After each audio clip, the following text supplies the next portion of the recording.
This video is brought to you by HalloCasa. Our tool transforms independent local real estate agents to global real estate agents. Create your own profile for free and get contacted by international investors. Sign up with the link in the description. Hello and welcome everyone to our 238th session of HalloCasa. My name is Michael and today I'm talking to Alina Aeby from Silicon Valley, California. Alina is founder and president of the Silicon Valley PropTech Association and vice president of the PropTech Council at FIABCI International. She also served as global coordinator for Eastern Europe, Middle East, and Africa at the National Association of REALTORS, helping connect global markets through innovation and collaboration. Her organization, Silicon Valley PropTech Association, is a global collaboration hub that brings together private, public, and non-governmental stakeholders in property technology, promoting education, networking, and business development.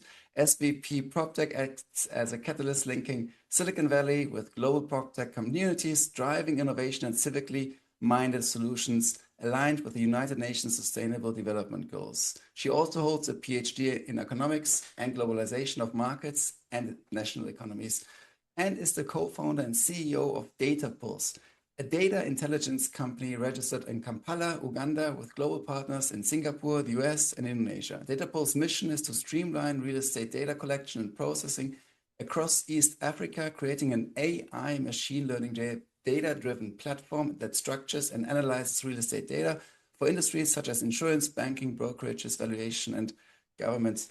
Thank you so much, Alina, for your time today. We met in Rome at the FIABCI event and we already had a quick chat there, and Indeed. I asked you politely if you want to be on my show and you said yes, and I'm really grateful for this. How did your real estate journey start? First of all, Michael, thank you so much for having me, and I'm honored and I'm very happy to be here with you and very happy that we met in Rome. Congratulations for what you're doing as well, because I know your efforts and I know a little bit about your PropTech company as well, and then about HalloCasa. It's been a journey. I don't know if it's okay to say that, but I've been in this business for 20 years now, it seems like a lot of time, but that means different economic cycles and different crises. I definitely caught the 2008 one, which was brutal for most of the world. We know everybody felt it. And I was at the beginning of my careers back then. I did have experience in economic development before and in journalism.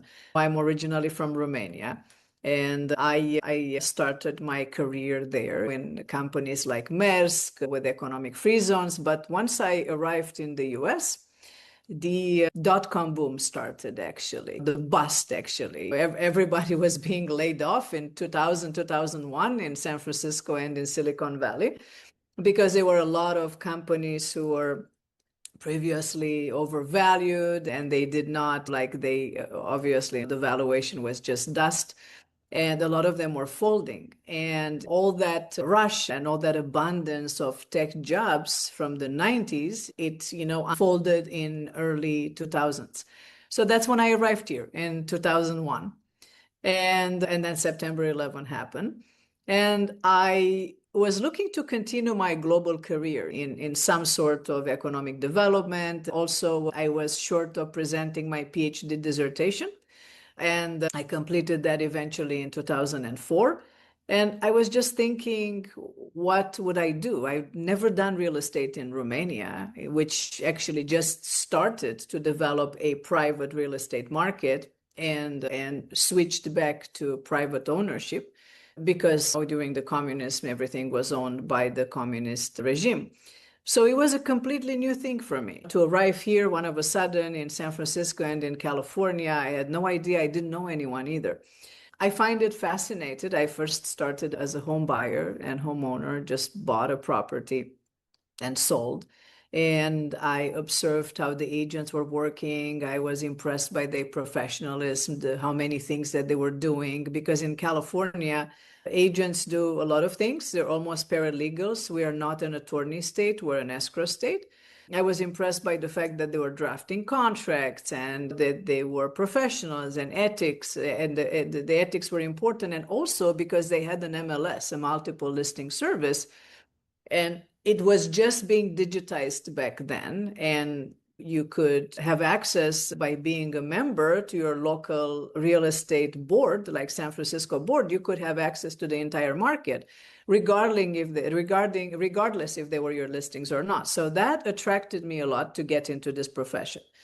And because I didn't know anyone, I was attracted to a company that doesn't even exist anymore. It was called Zip Realty. And they had a fantastic technology. It started as a Berkeley MBA program, and they were extremely good at lead generating. That was actually before Zillow became what it is right now, and other companies became what they were. And I needed leads. I didn't know anyone. So you had different ways that they were traditional to find buyers and sellers, but they also the new way of doing it, which was the technology. They didn't quite know how to retain talent and people, and they didn't quite know about, they were actually counting a lot on metrics and they were counting a lot on data. But that was great for me because I love that. I love that aspect of it. And I learned how to come across in well-crafted emails, and I knew when people were looking at certain properties and how to follow up with them. That was actually a very good first step for me. And once I got myself established, I just needed a more luxurious, prestigious image. So I moved to a company called the Pacific Union, which eventually was bought by Compass. And Compass is doing both luxury and technology. And that is actually something that works very well with me. And I'm still with them here. I am a broker. I could, in theory, have my own real estate company. I could at any moment do it. But you want to be part of a strong network. And in San Francisco, for the purpose of image and for what Compass offers, most people who are top producers are staying within Compass network. And this is the story. And this is actually what, there are a few things here, that, if I may say, that one was my desire to get back on the global connection and the fact that I started in economic global development. And I thought that real estate is an important part of real estate investment and economic development. And I wanted to connect that part with global connections. Being in San Francisco, I've always worked with a lot of international buyers and sellers, especially from Asia. We have a very special connections with Asia here on the West Coast of the United States. And that made me very curious to go and join different associations who can give me even more leverage and more opening to those markets. And that's what I decided to join FIABCI about 11 years ago, more than 11 years ago. And then eventually NAR Global, and get very involved in these associations, both as a volunteer, but also in attracting businesses here and getting involved a different level in both technology, now PropTech for a few years, and global real estate investment. How did National Association of Realtors shape your, let's say, second part so far of your career regarding leveraging both technology and also your background in terms of international exposure? Because I believe even in the US, already being European, you have a more cultural, diverse approach to life. Did this help a lot so that you also went along and said, okay, I'm going to become then eventually ambassador at the National Association of Realtors? It is very interesting because one doesn't exclude the other. First, I went to this for my first ever FIABCI meeting, which was in DC in 2014. And somebody who was a member of FIABCI, but also a long-term member of National Association of Realtors, was asking me, hey, you're from Romania. My friend is the global liaison or ambassador of NAR to Romania. And you should know her because she served for a few years and she's right now in a position to retire from that position. And she would like to find someone that might want to do that and replace her and have a relationship with that Realtors Association in Romania. And I was very intrigued and I said yes.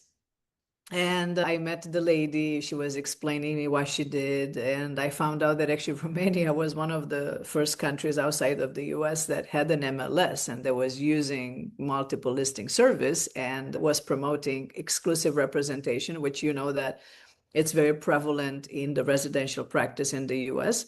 And I was very intrigued. And my first position with NAR was as a global liaison to Romania, which was my country. So I developed a relationship with the real estate professionals there, than me, who I never knew who they were before I left Romania. And I went back and I thought it's a good way to give back to my country. So we developed this, and then we restructured the global program at NAR, and we grouped several countries under one ambassador. So then I took on Moldova as well, because that was a new relationship and a new collaboration that was signed with them. And then Georgia. So I had these three countries, which are all of them at the Black Sea, more or less, and not as well known, I would say, comparing with other Eastern European countries. And then after that, I had the opportunity to become the global coordinator from 2021 to 2024 for Eastern Europe, Middle East, and Africa, and ended as being a global coordinator for East Africa. And those were more than 20 countries. I enjoyed tremendously doing practically business development because I worked alongside the NAR staff and the ambassadors. I had 8 ambassadors under my coordination at one time. And together we forged relationships and we took them to another level. And during these years, PropTech and technology became extremely important in all these countries. And I think that technology caught up with all of us, but in different positions and in different places. And by doing that, I got to learn a lot about real estate markets, global real estate markets, but also where they were in terms of data collection, transparency, consumer advocacy, and also technology, right? Which is the backbone of that. And that gave me a lot of insight because we had collaborations with Reach, for example, which is the NAR innovation arm in PropTech. And as you know, that we have Reach UK, Reach US, Reach Canada, Israel, and LATAM, and so on and so forth. And that was a lot of education for me. Obviously, I was a volunteer. That was for me a position that was a volunteer position. It was an honorary position, but you have to take it seriously if you take the responsibility for that. It was a tremendous experience and also a lot of learning. It gave me a lot of insight and a lot of education. This sounds like a lot of traveling, coordination, a lot of calls to manage 21 countries in this dispersed area in terms of cultural diversity. What was the most challenging element on day-to-day basis, week-to-week basis for you to gather? It was like a job in some ways, what another job, but this is what we do. We're entrepreneurs. And as I said, we have different tracks of our business. It's all part of this big real estate, economic development business that we do. Part might be selling locally, part might be global business and selling internationally, part might be real estate technology. Is all part of entrepreneurship. It's this journey. First of all, I think that in 2020, 2021, that was so important that we have this community at NAR, at FIABCI, because we did so many things online. We couldn't move. So I think that those were pivotal years when we were able, through our networks, to connect different countries that otherwise would have been in isolation. Let's face it, not all the time we can travel and we travel everywhere. It's impossible. But we developed very good habits in developing full-blown events online. And for example, I remember first time when we did the Africa NAR Summit, we did it online in 2022. Why? Because it was very difficult to still travel. 2022 was the last year when there was a mixed year. You couldn't travel in all the countries and it was difficult. So we did it online. And I was so happy to see that this year that continued with an in-person summit in Lagos, Nigeria. And it continued. And it continues after me because you are there, you serve, and then you step down and other people should take over from you and continue that. And my colleagues did just that. And I was happy to be a guest this time in Lagos and moderate a PropTech panel there. And to see Ghana, South Africa, Uganda, and Nigeria all together. But we started this online, and sometimes it's not like I traveled everywhere, but we were together, 9 of us at some point, or 8 of us, plus the staff at NAR. So you split different events and you carefully allocate the right time and budget where to be and what is important to be. Also being fair and taking turns. Maybe some year you can go to this event in this region, but next year you'll go to the other one.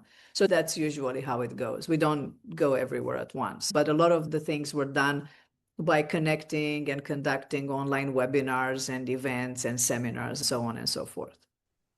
Regarding prop tech in those markets, maybe let's put Middle East and Africa a little bit together if you can. Obviously, you're the expert, I'm not. What were the main initiatives you were driving or also seeing there? What was happening in the market during the period of COVID, but pre-COVID? What was the status then? What was like always on top of the game, basically, regarding the next forefront of technology? So in Middle East was different. I just remember that we went together with our team at the time to Dubai to sign an agreement with the Dubai Land Department, between NAR and Dubai Land Department, with the president at the time of NAR. And they were at probably a different place than other countries because they have better data and better coordination. And also they coordinated very well during COVID. That's why hosting the World Expo, they were able to welcome more people in the country where other countries were not even open yet, including Asian countries. So it was also very difficult to travel in African countries as well because the COVID was still around and that was a concern. And I think that technology connected Dubai very well and allowed a lot of people to move there and start businesses. Therefore, the real estate market rebounded and flourished very quickly. In other countries where you couldn't travel and not having enough data, therefore not having the proper PropTech solutions, like not having enough penetration of, virtual tours or other things. They are adopted, but in a smaller percentage, right, than they would be right now, but not as much in 2020, 2021. And not having data to invest, it was a little bit difficult for these countries in Africa to attract as many investors, for example. That's why the foreign investments and correlated and coupled with the fact that maybe there were not enough security from the COVID and the global pandemic point of view, it didn't help that much. So therefore, they did experience things like tanking of the commercial real estate market or retail or even residential investment, and also supply chain interruptions, things like that. So I would say that they did suffer quite a bit. And I think the connection helped a lot. And the best we could do during that period of time was really using this other piece of technology, which is Zoom and online webinars, to make themselves known to the world. I just remember doing a lot of events and promotion, like getting the US realtors and markets to know about Lagos real estate market or different South African markets or Accra market, so on and so forth. It was important at least to be at the forefront of on top of the mind and just make themselves known. You just mentioned Accra, Lagos, but you didn't mention Kampala, Uganda. What did you choose regarding DataPulse, Uganda?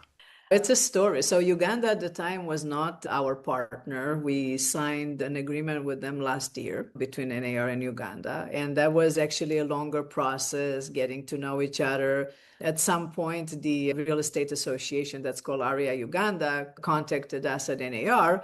And they actually formed in 2009 with the help of NAR, but they never joined as a full member. And we went through all that process, got to know each other. We were very impressed about what they were building, how they work with the government, that they are very much invested in education.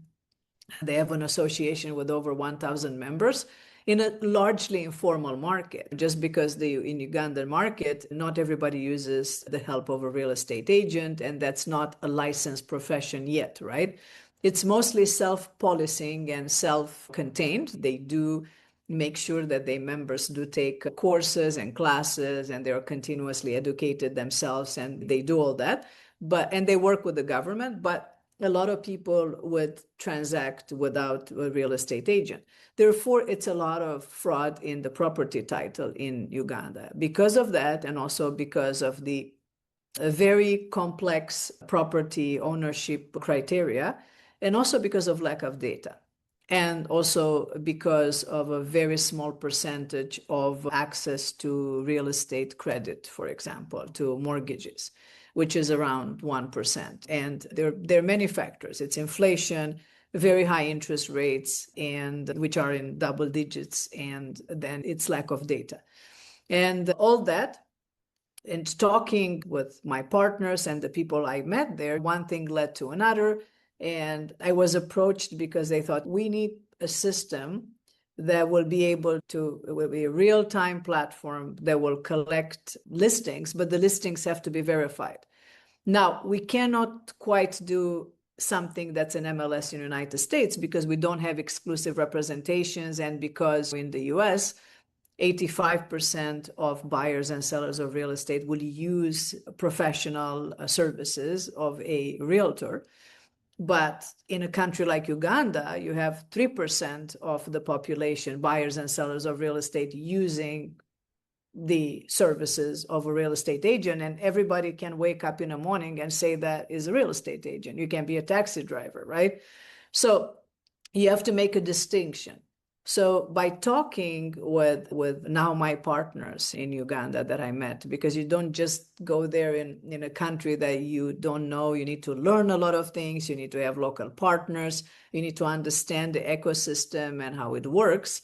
And then we just decided to incorporate a company and find a solution from Singapore, just because Singapore is very advanced in that, but they don't have quite an MLS, but something that is similar. It's very verified, and they have proper data, and they have similar laws. They are British land laws. So we involved some Singapore investors and partners as well. And we just started this partnership and this company, and we are building a platform that we hope to launch soon. It's called PropPulse, which will be a verified listing platform to connect with the National Title Registry that we hope that will become a part of the digital infrastructure of Uganda, and will help connect and update the records and build some stability and make the home ownership safe. In a nutshell, you are trying to build a local national MLS?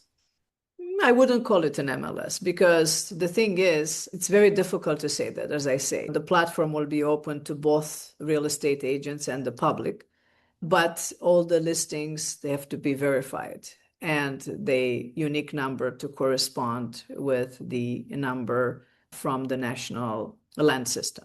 It's extremely important. The national land system and ministry in Uganda made a lot of efforts to digitize a lot of national title records, and they do have an app that's very easy to use for the citizens, and we'd like to connect with them and collaborate with them, because you see, if you don't know what is the real-time market and what is selling in a real estate market, and you cannot verify that, then you cannot update your records, right? You don't know what is selling.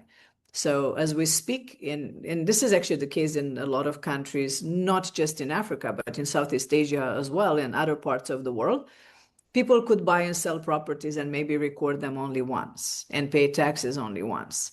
And you just don't know anymore who is the owner, when it is sold, and it's sold. And I think everybody loses, right?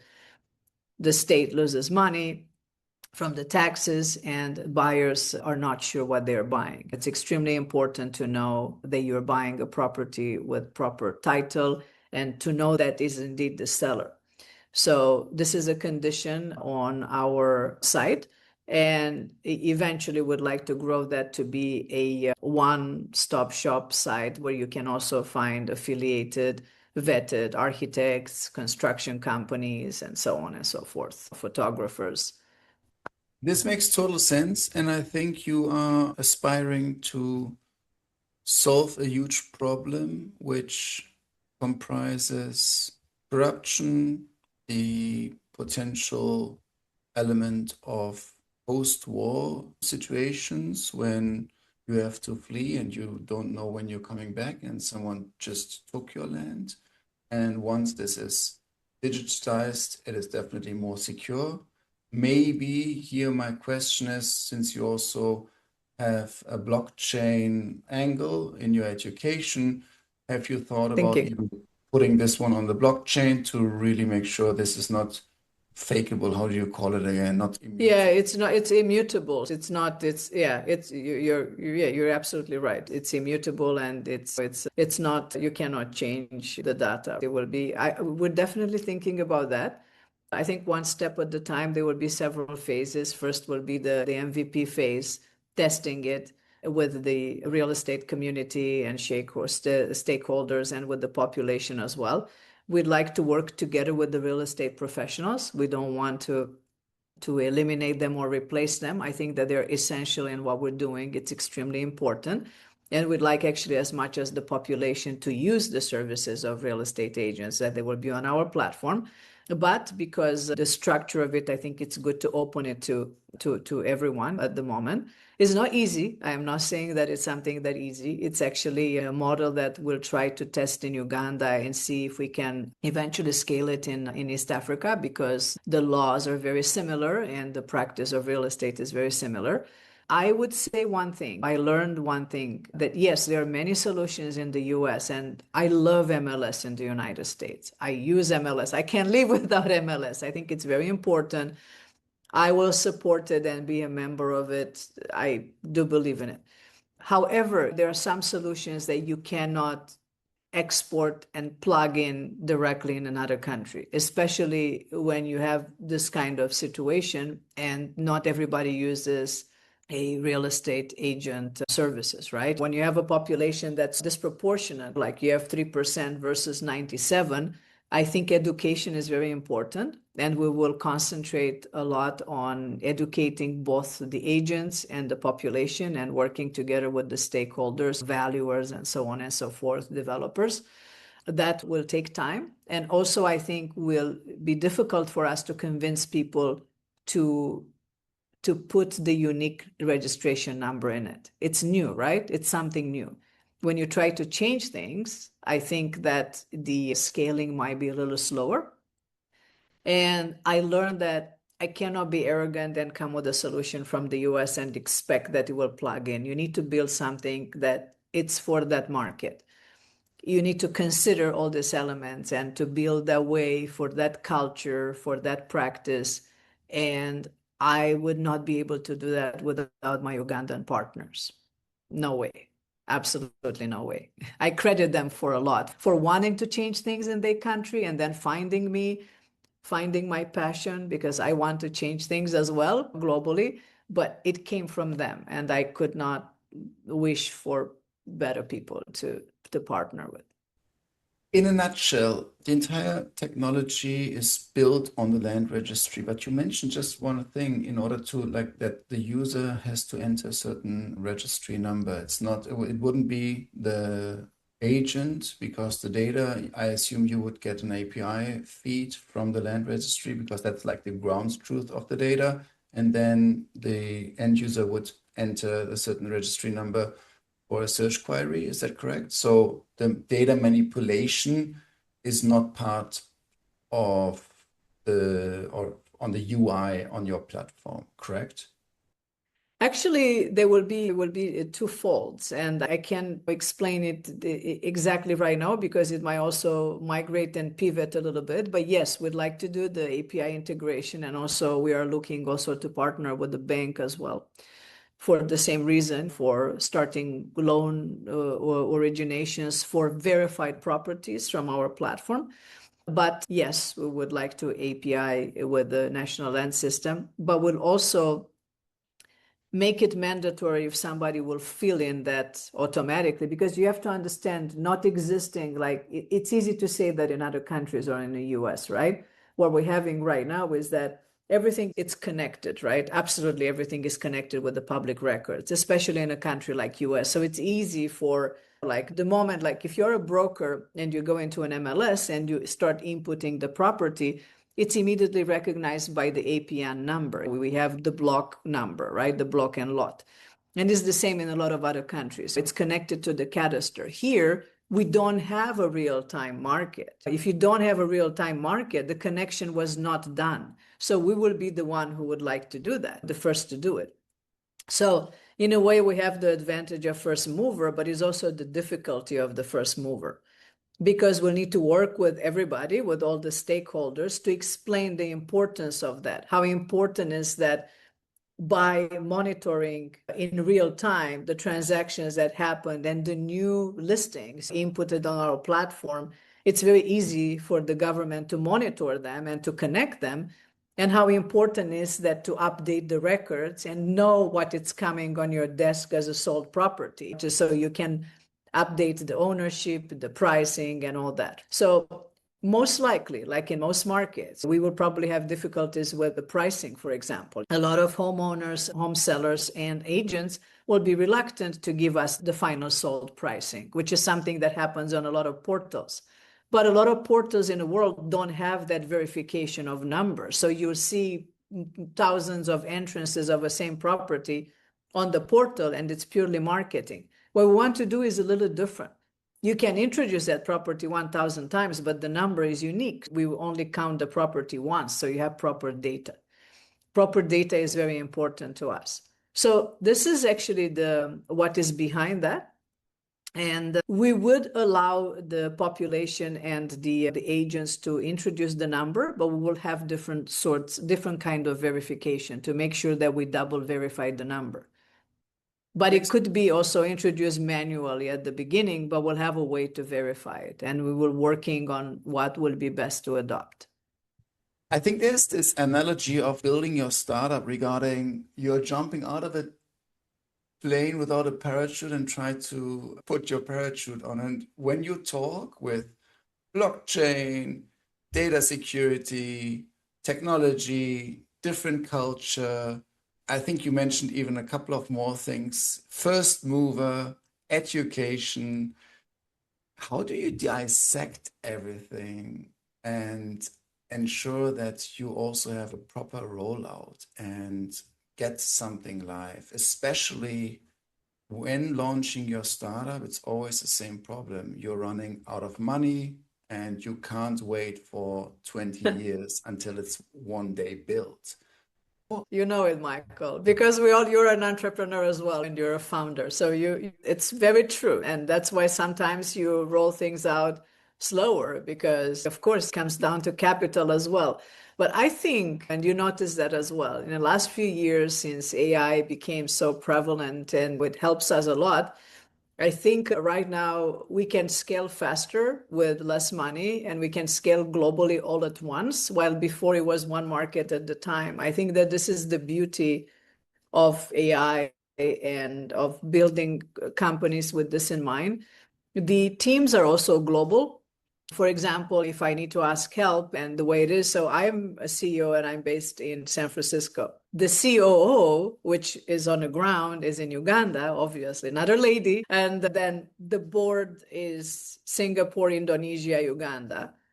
The tech team is in India, but the company who is building our platform is from Singapore. It's called Evo Labs, but the tech team is there. And now I'm using somebody from market in Uganda, but also in Nigeria, just because you can tap into this global talent, which is all over the place, that understands the market and understands like real estate on a continent. And I think that this is the beauty of it.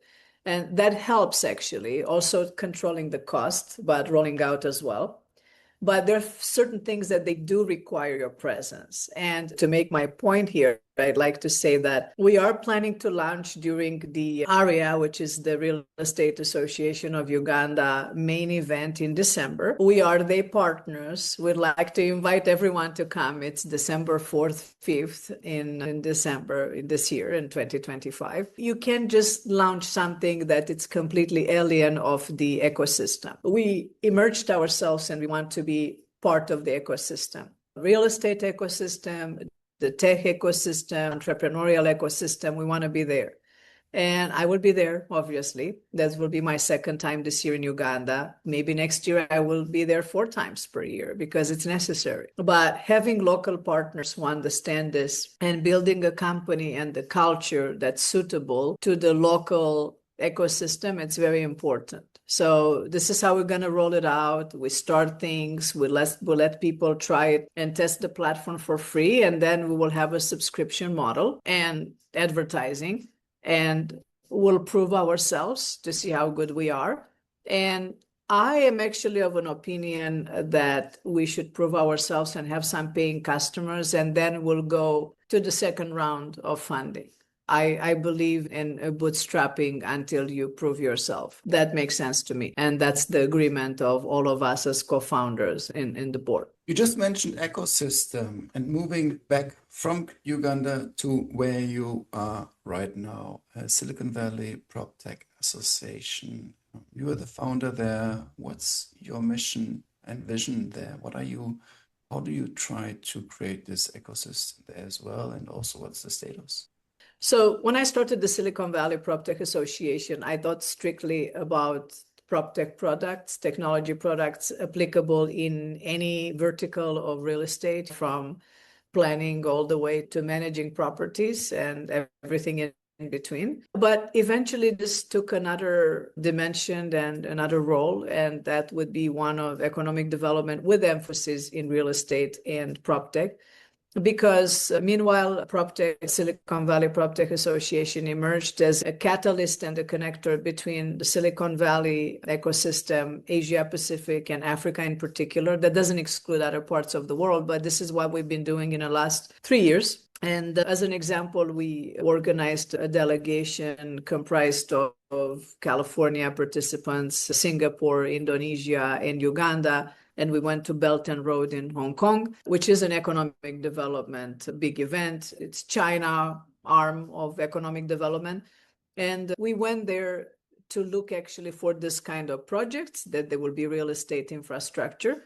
But we also had a lot of other meetings with different PPP entities, with the Hong Kong Science and Technology Park, and we talked to the PropTech division and so on and so forth. And then we continue our visit to Singapore with the Ugandan delegation, and we met all the Singaporean real estate ecosystem there, including the National University of Singapore. And then we return all these visits with delegations from Singapore, Indonesia into Uganda to the main event there. And we met ministers and the Real Estate Association and all the players in the community. So we took on this role just because out of these discussions and facilitating this kind of meetings, a lot of beautiful things could happen, right? You could have different collaborations, different contracts, different accomplishments that they could.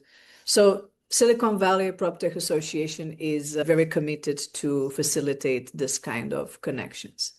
Alina, thank you so much for your time today. I really appreciate the conversation with you, and thank you so much for segmenting your strong career and your experience into of nice categories. You started off as a broker after coming into the USA with Zip Realtor. You were very enthusiastic there with lead generation and the technology, and already felt like there in your DNA there's this very strong pull towards technology. You started then, or went then on Compass as a Compass broker. You then also went into the world of associations with FIABCI, creating or being there also in a global role, as much as obviously at NAR, being the global arm for Eastern Europe, Middle East, and Africa, in total, like managing 21 countries. You also gave us a very nice description of the COVID years and the challenges there, not only in the area of Middle East and Africa, but overall what the challenges took you and made you try to push through. We then went a bit deeper into Uganda and the country itself and your approach regarding DataPulse and PropPulse.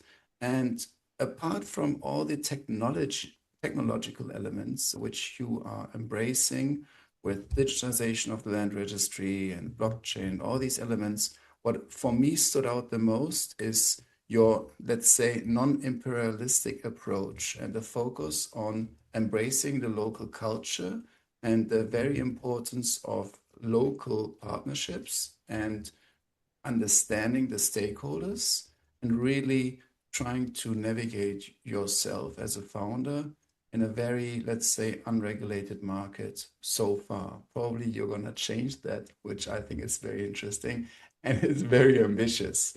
We have to try, right? You have to, yes, absolutely. This is otherwise, if you're not ambitious, then you have to start to try to reach for the stars for sure. And you made it sound so, in a way, like so attainable, but you mentioned so many different concepts, which definitely showed us how challenging the entire way so far has been, and definitely your future is also, it's going to be tough, and it has been tough, I assume. I really appreciate then also the last comments regarding the Silicon Valley PropTech Associations, where you again alchemize and contextualize the entire approach regarding stakeholder management, but also partnerships on a global level. So you put this and span across not only local Silicon Valley PropTech organizations and startups, but you think bigger, you think global, you put it into a global context regarding Singapore, Africa, and Europe. Apart from all these elements, is there anything else you would like to share with the audience which we haven't touched upon?